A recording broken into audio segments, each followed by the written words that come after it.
قارون کا نام تو سب نے ہی تاریخی حکایات اور محاوروں میں سنا ہوگا۔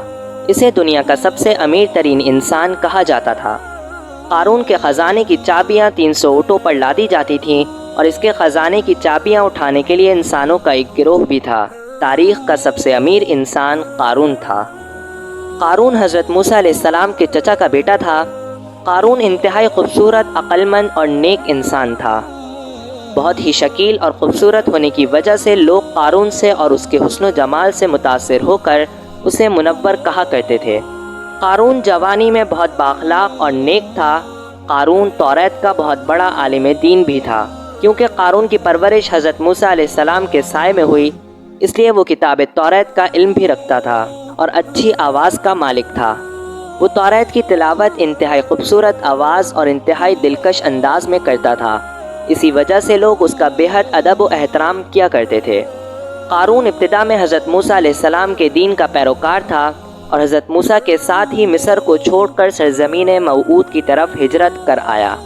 اللہ تعالیٰ نے قارون کے حالات کو بدل دیا اور اسے بے پناہ مال و دولت سے نوازا، اور دیکھتے ہی دیکھتے وہ اپنی قوم کا امیر ترین شخص بن گیا۔ اسے دنیا کا سب سے امیر ترین آدمی سمجھا جانے لگا۔ جب زکوٰۃ کا حکم نازل ہوا تو حضرت موسیٰ علیہ السلام نے اس سے عہد لیا، تو اس نے وعدہ کیا کہ وہ اپنے مال کا 1000واں حصہ زکوٰۃ نکالے گا۔ جب اس نے اپنے مال سے زکوٰۃ کا حساب لگایا تو 1000واں حصہ ہونے کے باوجود وہ ایک انتہائی بڑی رقم بن رہی تھی۔ اس کے دل میں حرص و لالچ پیدا ہو گئی اور اس نے زکوٰۃ دینے کا ارادہ ترک کر دیا۔ اب قارون نے موسیٰ علیہ السلام کے خلاف بےہودہ چال چلنے کی سازش کی۔ قارون نے بنی اسرائیل کے ایک گروہ کو جمع کیا اور کہا، تم نے موسیٰ علیہ السلام کی ہر بات میں اطاعت کی۔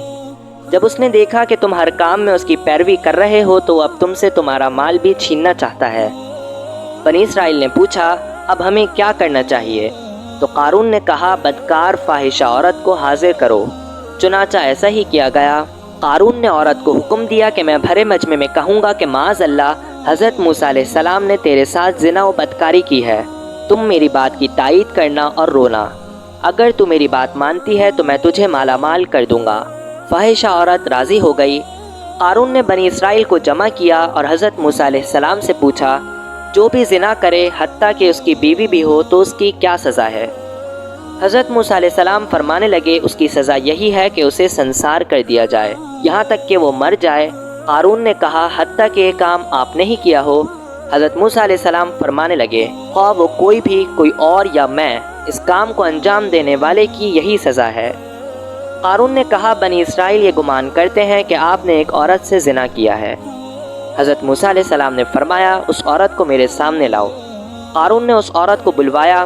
حضرت موسیٰ علیہ السلام عورت سے مخاطب ہو کر فرمانے لگے، اس اللہ کی قسم جس نے بنی اسرائیل کے لیے دریا کو پھاڑ کر راستے بنائے اور بنی اسرائیل کو عافیت و سلامتی کے ساتھ دریا سے پار کروا کر فرعون سے نجات دی، سچ بیان کر کے واقعہ کیا ہے۔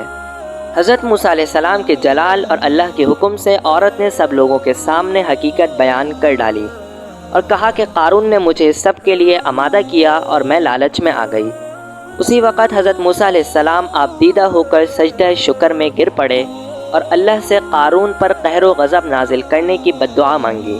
لہٰذا وہ تمام لوگ جو قارون کے ساتھ تھے وہ قارون سے جدا ہو گئے۔ موسیٰ علیہ السلام نے زمین کو حکم دیا تو زمین پھٹ پڑی اور دیکھتے ہی دیکھتے قارون اپنے سارے غرور و تکبر اور مال و دولت کے ساتھ زمین میں دھس گیا۔ جب قارون اپنے خزانے سمیت زمین میں دھس گیا تو زمین کا شگاف بند ہو گیا۔